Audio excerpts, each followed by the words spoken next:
Jesús, el Mesías, el Hijo de Dios, el Rey de Reyes. El gran protagonista del libro más importante de la historia de Occidente, la Biblia. Un hombre al que muchos creen conocer, pero que al mismo tiempo resulta uno de los mayores misterios de la humanidad. ¿Quién era verdaderamente Jesús? El Nuevo Testamento, en todos sus libros y tradiciones, intenta precisamente responder a esta pregunta. ¿Quién es Jesús? ¿Qué dudas existen sobre el lugar y la fecha de su nacimiento? ¿Por qué no sabemos nada de su primera infancia? Un niño choca con Jesús y Jesús se enoja y maldice al niño, el niño cae muerto. ¿Fue Jesús un hombre pacífico como siempre nos contaron? Jesús sabía enfrentarse a los enemigos del pueblo. En el Antiguo Testamento se describe la receta del aceite de unción. Uno de sus ingredientes podría ser lo que hoy conocemos como cannabis. La cannabis era uno de los productos medicinales más importantes del viejo continente, pues. Pero no solo este tipo de prácticas son motivo de debate. El rol de María Magdalena como sucesora y líder de su movimiento revolucionario es también motivo de discusión para algunos especialistas. Y era importante por ella, no por ser amante de Jesús. ¿Jesús fue un hombre ordinario? Es un Jesús burlón, sardónico, que se burla de la ignorancia de sus discípulos. ¿O como dicen las profecías bíblicas, el Hijo de Dios? ¿Fue el líder de los cristianos o fue el Dios de otra religión? Jesús se ve como el hijo del sol. Miles de preguntas surgen en torno al profeta principal de la religión con más fieles alrededor del mundo. Hoy algunas respuestas comienzan a salir a la luz. ¿El líder de una revolución armada? ¿Un amante apasionado? ¿El hijo del sol? ¿Quién fue realmente Jesús?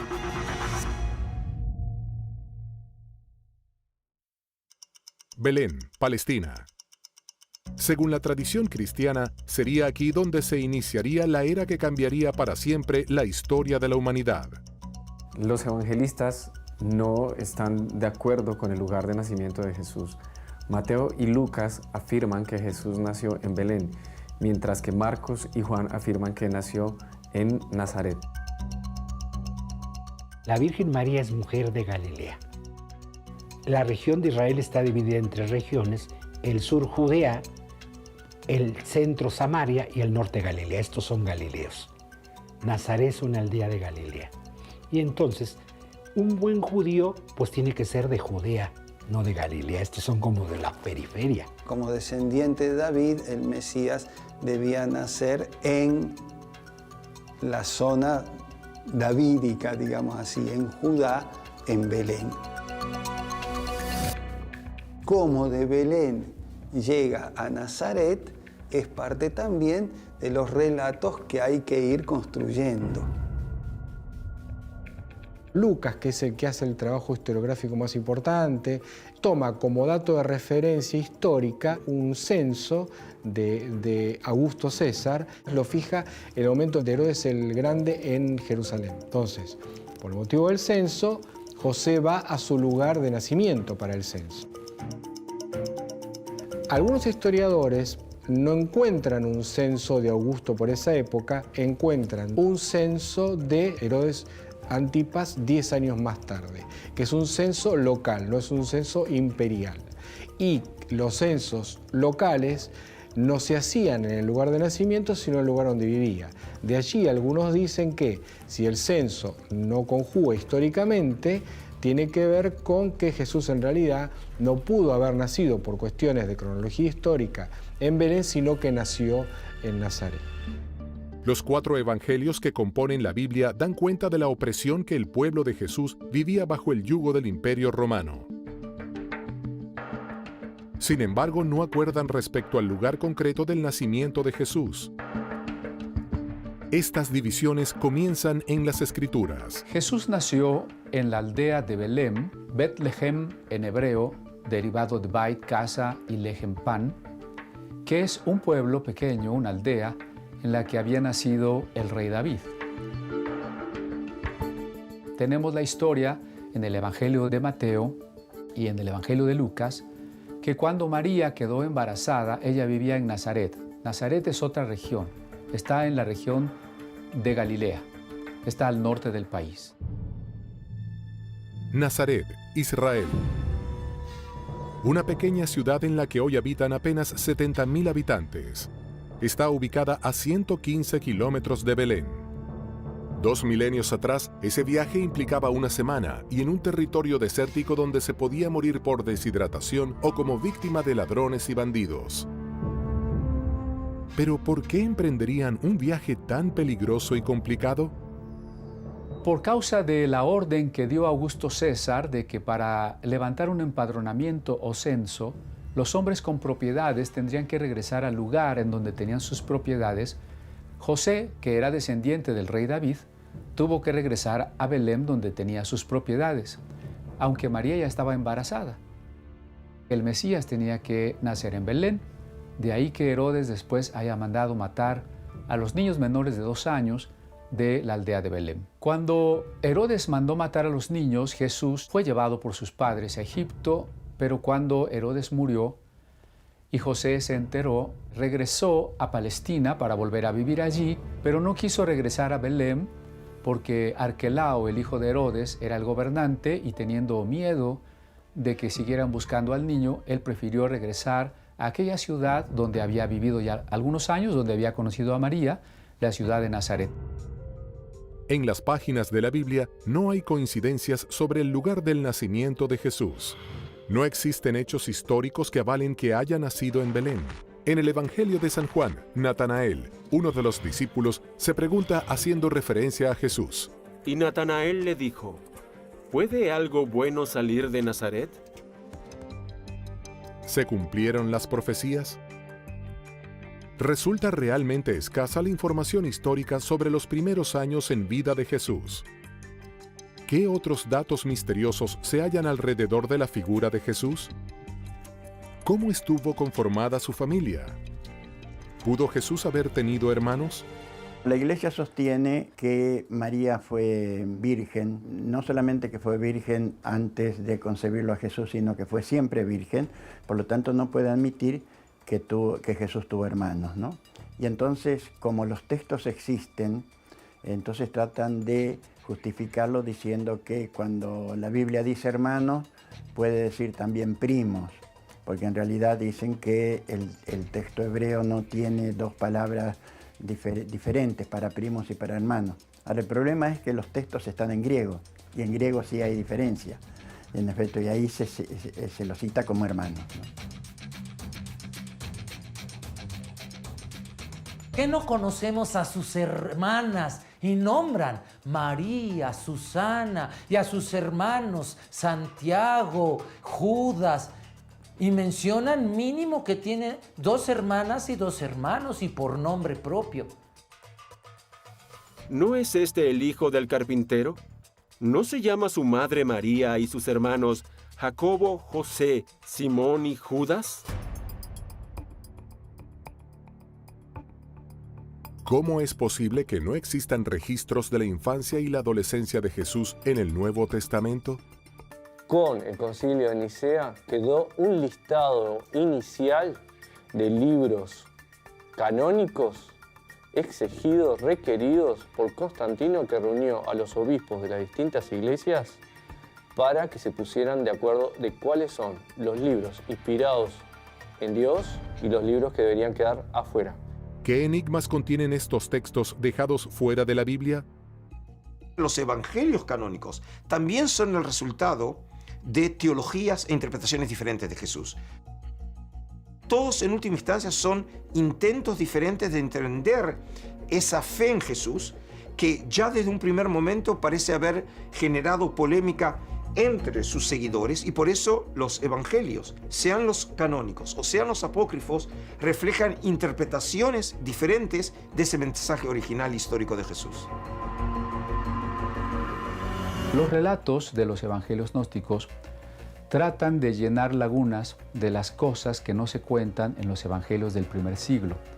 Y como los evangelios del primer siglo nos hablan apenas un esbozo de la vida de Jesús entre los 12 y los 30 años, estos evangelios se van a centrar en algunos relatos de la infancia de Jesús, pero siempre presentándolo como un niño lleno de sabiduría de gnosis, es decir, sabiduría infusa.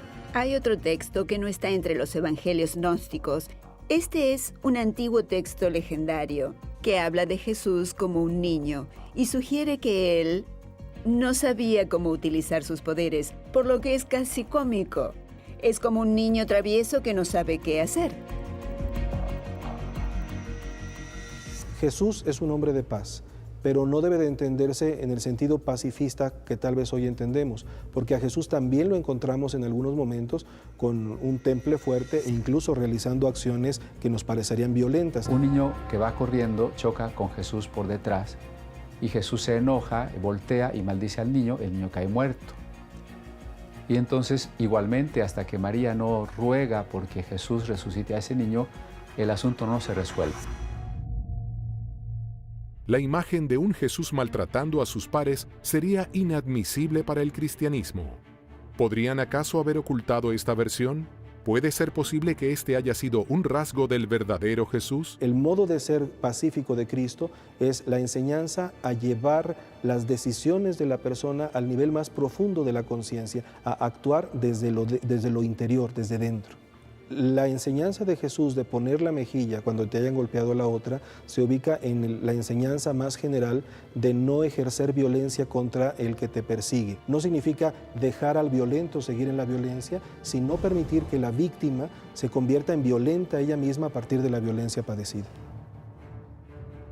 ¿Y si el verdadero Jesús no ofrecía, como aseguran, la otra mejilla? El Imperio Romano pues tiene sometido a Palestina con muchas restricciones. Como todo imperio le pone restricciones a sus colonias, por ejemplo. El campo está devastado, ese es el contexto. Un país sojuzgado por Roma. Y muchos esperan un Mesías guerrero que venga a liberarlos del Imperio Romano. De hecho, Jesús es del norte de Galilea. Galilea tiene una característica, había muchas guerrillas sublevadas contra el Imperio Romano. ¿Fue Jesús el Hijo de Dios o un revolucionario armado subordinado contra el poder del Imperio Romano? ¿Quiénes fueron sus maestros que lo guiaron como líder de la resistencia que se opondría a la opresión del Imperio Romano?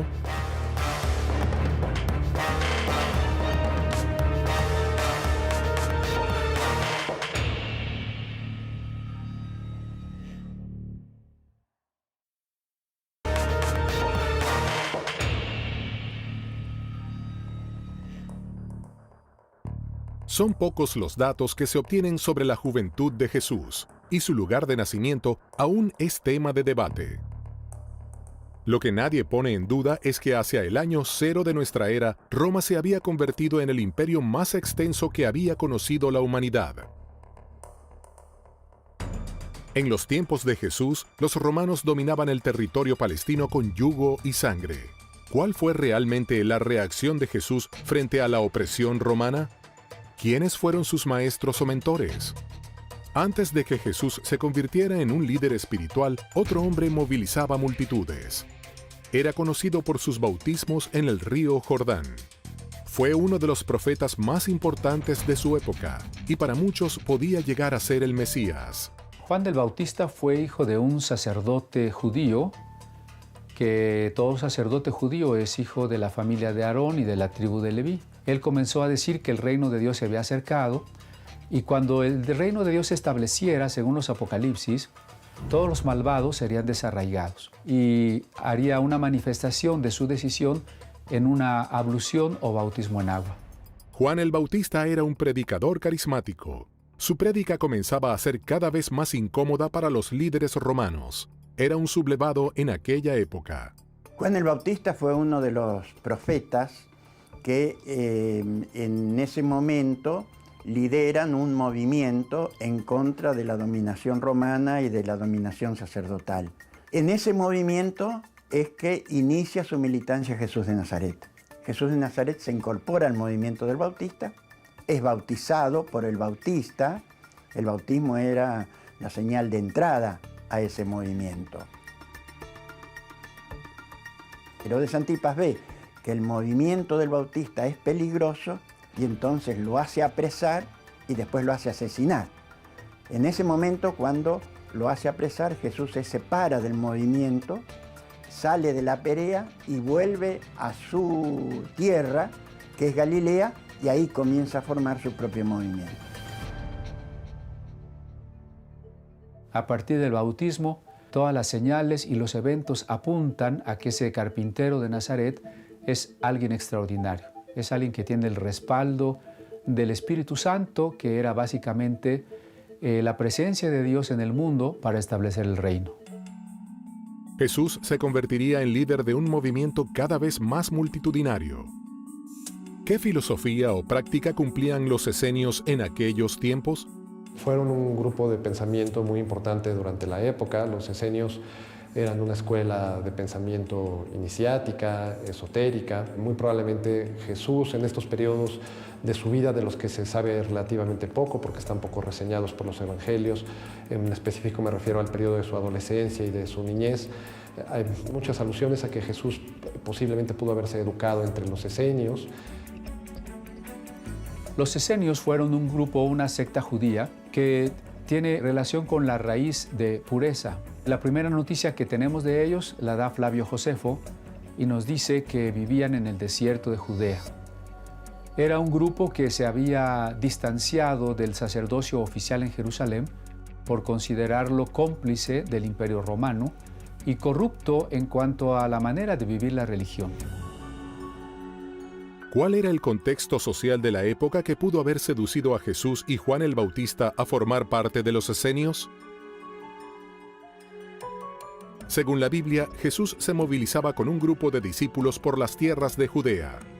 Ese movimiento podía ser peligroso a los ojos del Imperio Romano. Cuando Jesús comienza a formar su movimiento y a ser perseguido, tenemos que tener en cuenta que la persecución que establece tanto Herodes Antipas desde la Galilea como el Imperio Romano, se hace desde el principio. El Evangelio de Marcos lo pone ya en el capítulo 3. Ahí dice que los fariseos van a buscar a los partidarios de Herodes Antipas, para matar a Jesús, para eliminarlo. Por eso Jesús, de hecho, nunca puede entrar en las ciudades. La única vez que entra en la ciudad prácticamente es en Jerusalén y ahí lo matan. A los secuaces del Imperio Romano no les había temblado la mano para decapitar a Juan el Bautista. Jesús ponía su vida en peligro y el movimiento tenía que ser muy organizado. Levantándose de allí, vino a la región de Judea y al otro lado del Jordán, y volvió el pueblo a juntarse a él, y de nuevo les enseñaba como solía. Él expresa con mucha claridad en un debate que él tiene con sus propios discípulos, que estos le plantean que cuando se construya el reino de Dios, ellos se van a repartir el poder, y Jesús le dice, ustedes se equivocan totalmente porque no hay nada que repartir, porque ustedes tienen el concepto del poder como dominación, es decir, como arquía, de ahí viene jerarquía, es decir, dominio sagrado. Ustedes tienen que pensarlo como diaconía o como duleia en griego, es decir, como servicio, como el esclavo que sirve. Y por lo tanto él dice, en este proyecto, los últimos, es decir, los campesinos, los pobres, van a ser los primeros. Era revolucionario no solo para la época, sino para todas las épocas. De hecho, su proyecto era el proyecto de lo que hoy nosotros denominamos comunismo. ¿Cuáles podrían haber sido los motivos por los que su movimiento habría aumentado exponencialmente la cantidad de sus seguidores? Evidentemente, los signos extraordinarios que realizó Jesucristo pudieron generar un asombro y un crecimiento en el grupo de los que lo seguían. Los evangelios, además de platicarnos eventos puntuales de milagros, hacen sumarios también que nos permiten entender cuáles serían estas actividades. Habría realizado curaciones de enfermos, habría realizado exorcismos, es decir, expulsión de demonios, habría realizado incluso varias resurrecciones, entendida como volver a la vida a una persona que ya estaba muerta, habría realizado multiplicación de los panes, habría caminado sobre las aguas. Por lo tanto, una serie de signos que nos muestran que el reino de Dios ha llegado y que Él es una persona autorizada sobre incluso las fuerzas de la naturaleza. Jesús recorría las tierras de Judea preservándose de los romanos, pero su camino tenía un destino claro, el más peligroso de todos, donde estaba el poder judío y los romanos esperándolo, Jerusalén. La célebre entrada de Jesús a Jerusalén es una pueblada. Los campesinos iban a cumplir un rito religioso y por lo tanto iban enfervorizados para cumplir ese rito. Pero por otra parte se encontraban en el templo con sus dominadores, con los sacerdotes, que por otra parte tenían en el templo las escrituras de sus propiedades que habían debido entregar. Y por eso es la irrupción en el templo, y ahí es donde Jesús echa a los mercaderes del templo, pero además expresa con mucha claridad que el templo es como la higuera que no da frutos. Es decir, el templo es como ese árbol, ¿no es cierto?, estéril, que no da fruto y que por lo tanto hay que quemarlo. Hizo un látigo con cuerdas y los echó a todos fuera del templo junto con las ovejas y bueyes. Derribó las mesas de los cambistas y desparramó el dinero por el suelo. Aquí es donde vemos a este Jesús, ¿no es cierto?, con esa fuerza, con ese coraje, ¿no es cierto?, que es capaz de impulsar un proyecto en contra de los dominadores. A partir de ese momento, los hechos se suceden con asombrosa velocidad.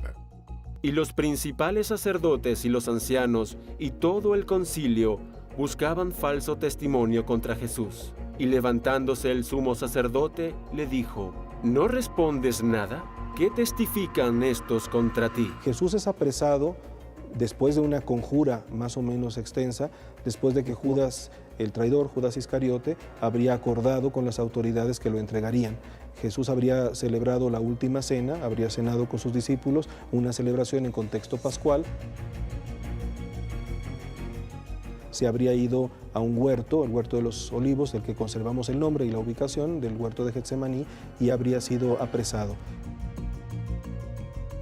Y después habría pasado un juicio tanto con las autoridades del Templo de Jerusalén como con las autoridades romanas, en este caso Pilato. Tras el juicio, Jesús es torturado, crucificado y asesinado. El único castigo era la cruz, y la prueba es que cuando Jesús muere no está solo. Hay dos hombres a su lado que, de acuerdo a la traducción en griego, no son simples ladrones. Los estaban también matando porque eran personajes que habían intentado hacer algún cambio dentro de la sociedad, pero pues no pudieron, porque bueno, hay todo un sistema que oprime tan fuerte que el castigo fue la muerte. Lo mismo le injuriaban también los ladrones que estaban crucificados con él.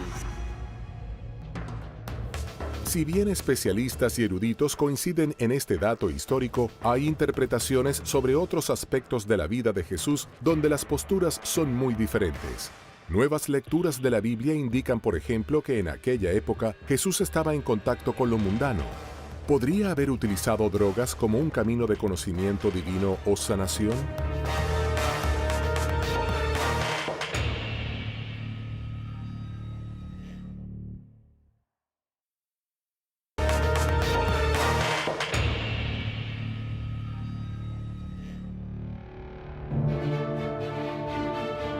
Según cuenta la tradición bíblica, durante sus años, Jesús recorrió las tierras de Judea obrando milagros.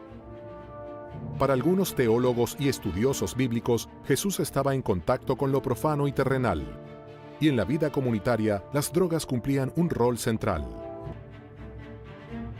¿Podría haber utilizado drogas como un camino de conocimiento divino o sanación? Posiblemente ha utilizado esas plantas. Jesús también utiliza plantas medicinales para sus curaciones, es posible. En Mateo se lee que Jesús sana a la suegra de Pedro. Y al atardecer le trajeron muchos endemoniados y expulsó a los espíritus con su palabra y sanó a todos los que estaban enfermos. En todos los milagros de nuestro Señor Jesús, la curación a los ciegos o la muerte o los cojos, incluso levantándose de la muerte tal como lo hace, todos esos milagros apuntan a su identidad como el Hijo de Dios. Los milagros no son en sí mismos un fin. Eso es lo que la gente querían ese poder entre ellos, pero ignoraron o no querían oír que nuestro Señor Jesús estaba hablando con ellos sobre quién es Él como el Hijo de Dios, y por lo que su milagro más grande se convierte en su propia resurrección de entre los muertos.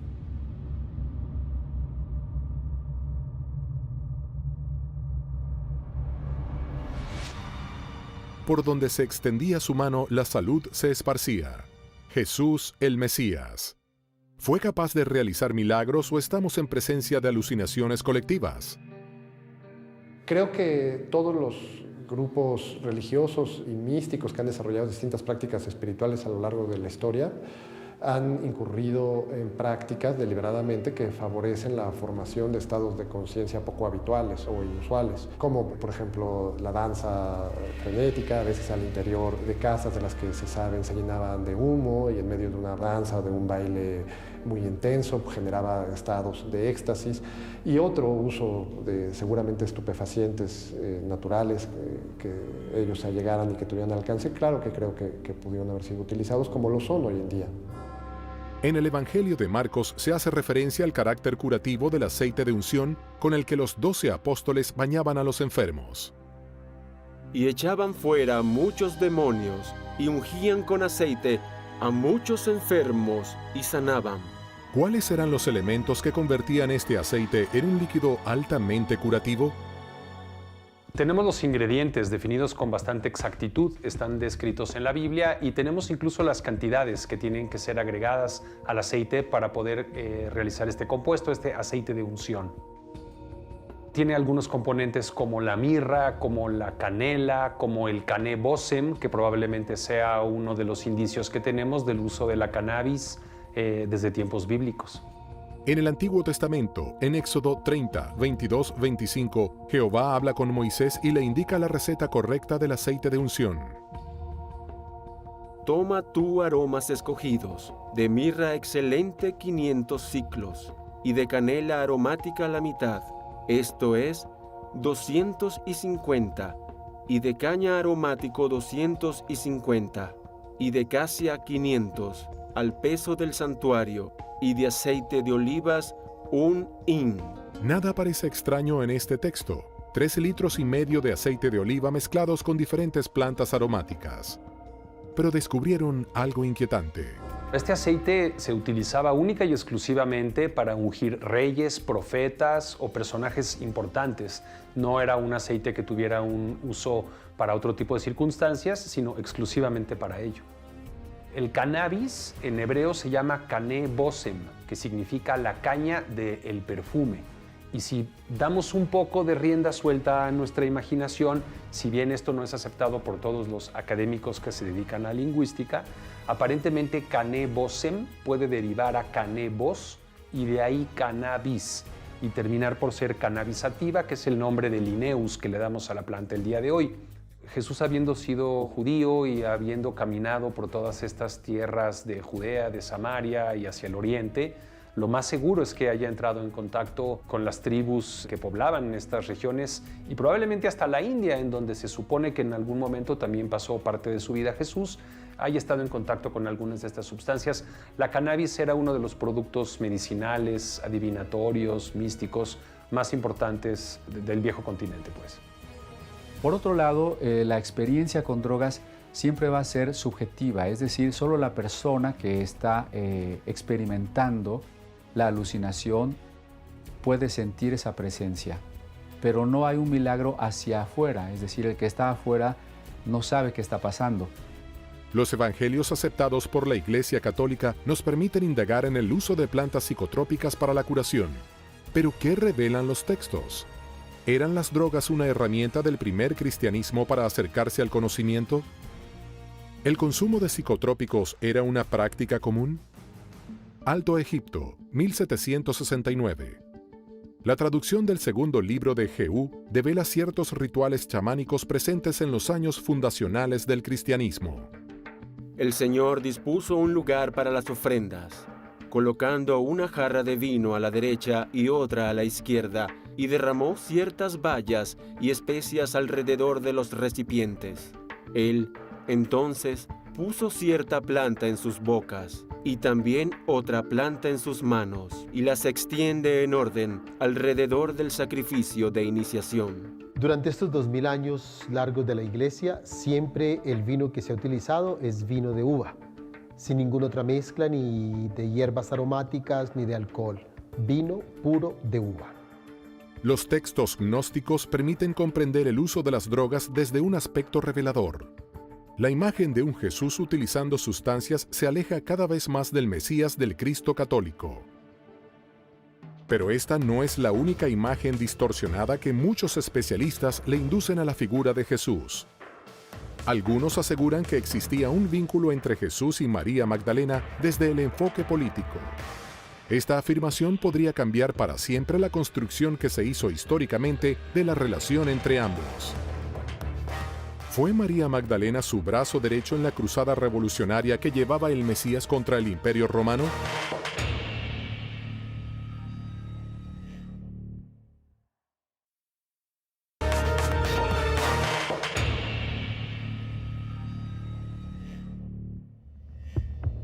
El uso de plantas con poder curativo sigue siendo uno de los misterios que envuelven la vida de Jesús. Pero no solo este tipo de prácticas son motivo de debate. El rol de María Magdalena como sucesora y líder de su movimiento revolucionario, según algunos especialistas, también está en discusión. María Magdalena es, para mí, sacando a María, la Madre de Jesús, la mujer más relevante en los evangelios. Tanto es así que la acompaña como apóstol durante todo el recorrido. Sí fue una discípula dilecta, al punto tal que es la primera que se da cuenta de la resurrección de Jesús, la primera que el Jesús vuelto a la vida le habla y le da la misión a ella de decirle a los apóstoles, incluido Pedro, de que Jesús ha vuelto a la vida. Entonces tiene esa misión. Y eso le da a ella un rol importantísimo en los evangelios. Es, vuelvo a decir, después de María la Madre de Jesús, la mujer, yo me animé a decir prácticamente apóstol, más importante de los evangelios. La Biblia presenta en el Nuevo Testamento, en los evangelios, muchas Marías, pero esta es específica, María de Magdala, y es muy claro. Y esta mujer, de ser una mujer descentrada, destruida, se va convirtiendo poco a poco en la discípula predilecta. Obviamente, para un mundo patriarcal, machista, esto no es posible. Que la que avance con el maestro no sea un hombre, sea una mujer. La que se volvió de ser una persona de la que le expulsan 7 demonios destruida, a ser la maestra, la que más entendió de qué se trataba esta nueva versión religiosa. Es la más avanzada discípula de Jesús. Y en el simbolismo místico se nos dice que cuando alguien inicia la vida mística, besa a Jesús en los pies. Cuando ya ha avanzado, besa a Jesús en las manos. Cuando se transforma en Jesús, besa a Jesús en la boca. Y los textos gnósticos nos dicen, es a la única que besaba a Jesús en la boca. Hay diversos textos que prueban contundentemente que tanto las mujeres como los varones formaban parte del proyecto de Jesús. Estos textos nos ayudan a entender la radicalidad de la revolución que significa el proyecto de Jesús, porque la liberación de la mujer es una cosa absolutamente impensada en aquel tiempo. Pensemos que en este momento estamos todavía peleando por eso y ya Jesús se había adelantado completamente a todo esto, ¿no es cierto? Y en su movimiento, tanto varones como mujeres participaban en igualdad de condiciones. Los libros gnósticos ayudan a formar una opinión distinta de la que se puede encontrar entre las páginas del libro sagrado. Ajmín, Egipto, también conocida como Panópolis, durante el siglo IV y el siglo V fue una de las capitales del cristianismo copto. En enero de 1896, un grupo de arqueólogos trabajaba en un antiguo cementerio cristiano. Sorpresivamente descubrieron un antiguo códice que contenía a una serie de papiros escritos en copto. El códice fue donado al Museo de Berlín. Sobrevivió a 2 guerras mundiales en los archivos del Museo Alemán. Tuvo que esperar hasta 1955 para ser traducido. Y entonces salió a la luz un hallazgo revelador. El códice de Ajmín contenía 4 textos gnósticos. Uno de ellos era el Evangelio de María Magdalena. Hace poco se encontró un Evangelio de María Magdalena en el que ella aparece mucho como un líder entre los apóstoles. Ella es la que reúne a los demás cuando están con miedo de salir a predicar el Evangelio porque temen morir como murió Jesús. Y ella se pone de pie y dice tener el coraje porque el Señor nos ha transformado, y entonces les predica acerca de la palabra de Jesús. El Evangelio de María Magdalena también pretende que la mujer va a tener una importancia mayúscula en razón de que hay que retomar las ideas de que Dios también es femenino o de que también hay diosas. Es decir, aquí ya hay una influencia gnóstica en cuanto a la idea de una deidad femenina planteada en muchísimas religiones. De ahí que María Magdalena va a representar una mujer iniciada en la sabiduría. Solo existen 3 códices que contengan el Evangelio de María Magdalena, 2 en griego y 1 en copto. Ninguno está completo y solo se han recuperado algunos fragmentos. ¿Podrían estos textos mencionar a María Magdalena como líder del movimiento de Jesús? Ella les predica acerca de la palabra de Jesús y más tarde Pedro le dicen, no creo que el Señor haya dicho esto, creo que ella lo está inventando y miente. Y ella se echó a llorar y dijo, hermano Pedro, ¿de qué hablas? Entonces los otros discípulos entraron y también comenzaron a defender a María y dijeron, el Señor la amaba mucho. ¿Quién eres tú para decir que ella es una persona inferior? Cuando María hubo dicho esto, quedó en silencio. Decid lo que queráis decir sobre lo que ella ha dicho. Yo reconozco que no creo que el Salvador haya dicho esto. Así que Pedro estaba enojado con María, pero María ganó la discusión en el Evangelio secreto, que nunca fue parte del Nuevo Testamento, tal vez por esa razón. En los canónicos, María Magdalena es testigo de la muerte, de la sepultura y de la resurrección. A la primera que le habla es a una mujer llamada María Magdalena. El hecho de que Jesús le hable a María Magdalena antes de que a cualquiera de los otros discípulos podría significar que es a ella a quien elige como sucesora de su movimiento. Era una mujer que era ella, era importante por ella, no por ser amante de Jesús. Porque obviamente, muerto Jesús, pues le deja al amante el poder. Toma valor y toma fuerza de ser la líder de una comunidad religiosa como mujer. Y la envía a anunciarle a los hombres que está resucitado. Pedro entra a la tumba y no lo ve. Ya que se sale Pedro, entra ella y ella le va a hablar. No es al hombre. Y ella se lo topa y no lo reconoce. Y le dice, ¿dónde pusiste el cuerpo de mi Señor? Entonces la nombra por su nombre, Miriam le dice. Y cuando te nombran, eres tú, sujeto. Cuando él la llama, lo reconoce. Se da cuenta que es Jesús. A través de este planteamiento buscan legitimar una cadena de mando que se transmite a través de la resurrección al primer testigo de la misma. Habiendo, pues, resucitado Jesús por la mañana, el primer día de la semana, apareció primeramente a María Magdalena, de quien había echado 7 demonios. Ella es de una ciudad Migdal, por eso es María de Magdala o Migdal. Migdal quiere decir torre fortificada. En el lago de Tiberíades había un puerto de pescadores. Ella es de este Migdal, por eso su nombre era Miriam, María de Magdala. Que María Magdalena no llevara unido el nombre o apellido de su padre o marido, sino el de su ciudad, indicaba en la época que era independiente. No estaba sometida a otras personas y tenía autoridad para formar parte del grupo de Jesús.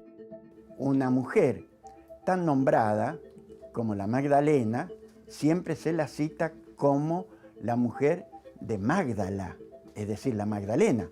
Ese es un título de varón, no es un título de mujer. Porque a las mujeres siempre se las citaban como mujer, esposa de o hija de, pero no como mujer cuyo apellido es el lugar en el que reside. Ese era propio de los varones. En cambio, la Magdalena tiene valor de por sí. Quizás, como reclaman algunos investigadores, es el momento de revisar el legado histórico de María Magdalena y desentrañar si fue ella la verdadera líder que sacó adelante el movimiento de Jesús luego de su muerte.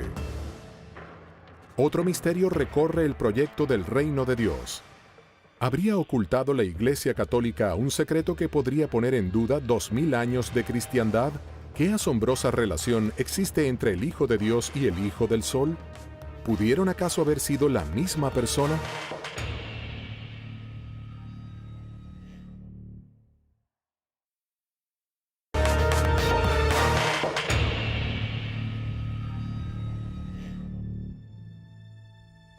Las dudas sobre el origen del lugar de nacimiento de Jesús, si perteneció o no a un movimiento revolucionario, el uso de drogas con poder curativo y su legado político a María Magdalena seguirán siendo motivo de debate. Muchos son los datos perdidos en la historia de Jesús.